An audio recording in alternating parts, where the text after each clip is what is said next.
Hey, what's up everyone, and welcome to my review for Snitch. Snitches get stitches and end up in ditches while I get the bitches.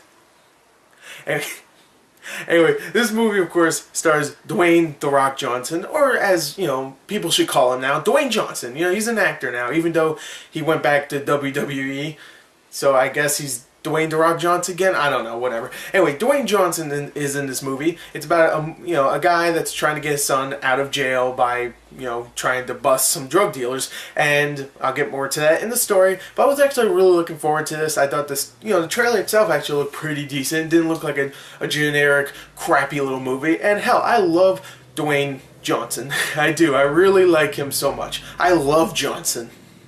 So I was actually looking forward to this film. Well, let's get into the story and see if I like that. Alright, so the story for Snitch, like I said, follows Dwayne Johnson's character, who is John, who runs a construction site. He has a wife, a kid, he has an ex-wife, and a son, and he has a pretty good life. He has 2 kids and 2 wives, and he has a lot of money. He runs his own construction site. He has a pretty good life. And of course his son, his oldest kid, he's like around 20 or something, screws up and he actually gets caught with drugs, and he gets thrown in jail for about 10 to 30 years. It could be up to 10 to 30 years. That's the minimum sentence. 10 and even 30. They could actually push for 30 just because he had a lot of ecstasy. So of course Dwayne Johnson's character is like, no. My son is going to rat on someone, and if he rats on someone, it will actually bring down the sentence, right? And of course his son decides not to rat anybody out because, he's a good guy. He's a good drug dealer. And his son doesn't rat on anybody, so Dwayne Johnson goes to a politician played by Susan Sarandon and says, alright, what if I make an arrest for you? What if I get like a big drug lord or whatever, like I set them up so they get arrested? What happens if I do that? And she goes, no. And then later on she actually goes, you know what? Yeah, alright, if you can do that, as long as you get someone big, someone that has a lot of drugs. And of course, the way he does this is he goes to his construction site, he gets an ex-con that actually works there, played by Jon Bernthal, Shane from Walking Dead, nice, he's back, baby, and he actually asks him, hey, I'll give you $20,000 if you can introduce me to the world of drugs, pretty much, drug trafficking. And he gets in there, he starts to befriend some, well, not really befriend, but he starts to earn the trust of some fellow drug dealers. And of course the story takes on from there. You can kind of see where it's going to go. There's going to be a part where they find out who he really is, and there's going to be some action, some blood, some violence, some threatening against families. The real story here, the real part of the story that I would say is great here is the characters. The characters are actually very well written, and you really do give a damn about these characters. If you watch any of my reviews, you know that I give a damn about characters. That's the thing that can make or break a story. And here, thankfully, the story here is pretty generic in a way, but the characters definitely save it, because I really like Dwayne "The Rock" Johnson in this. I keep calling him Dwayne "The Rock" Johnson. I really like Dwayne Johnson in this film. I think he did a damn good job acting and making me actually really be sympathetic to his character. He really wants to get his son out of jail, and the only way he can do this is, of course, become a drug trafficker. And you really do care for him. You really are afraid for him. Even though he's a big, tough dude, people can threaten him. People can shove a gun in his face. It's not like he knows kung fu and stuff. He's going to like blast his way out of there. You do feel scared for him when there's 20 dudes with guns around him, and you really like him.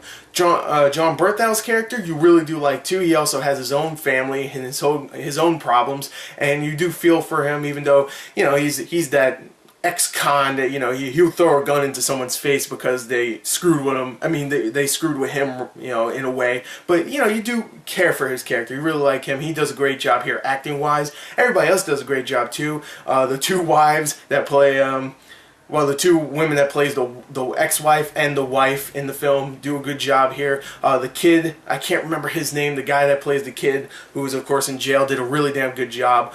Barry Pepper's in the film too, which I love that dude, I really do. I'm very sad that he's not in films anymore that much. He was just in Broken City, and he's in this, and he's great in this. He was great in Broken City, but he's great in this as well. He plays a fellow undercover cop guy that actually helps Dwayne Johnson's character out a little bit, and he's great in this. Susan Sarandon, even though she plays kind of a bitchy type character. She is great in this film. So overall, the actors, the characters themselves, how well written it is altogether, really does save the story. And even though the movie is advertised as being a big action movie, I mean, you see like explosions and people getting shot, and of course Dwayne Johnson saying badass lines like, I'm not gonna let either side dictate our fate, and like, trust me, and like just saying it in badass ways. It's really not an action film until the last maybe 10 minutes, I would say, and then it goes into cars getting blown up, people getting shot, Dwayne Johnson just looking awesome shooting people while driving a big freaking truck. I will admit, the last 10 minutes gets a little ridiculous, even though it is very fun and well shot. The first hour and a half, maybe even hour and 40 minutes, I would say, is just a straight up drama. I mean, there's people getting shot here and there, and there's some action, very small pieces of action, but for the most part it is to build up these characters, give some dialogue just to make you feel for these characters, and you really do, like I keep saying, and that's the only thing I can really say. The writing here isn't amazing. I think the writing for most of the characters are good, especially when someone like Dwayne Johnson and John Bernthal in the movie are actually like talking and actually have some chemistry. I felt that, and I really liked them in the film together.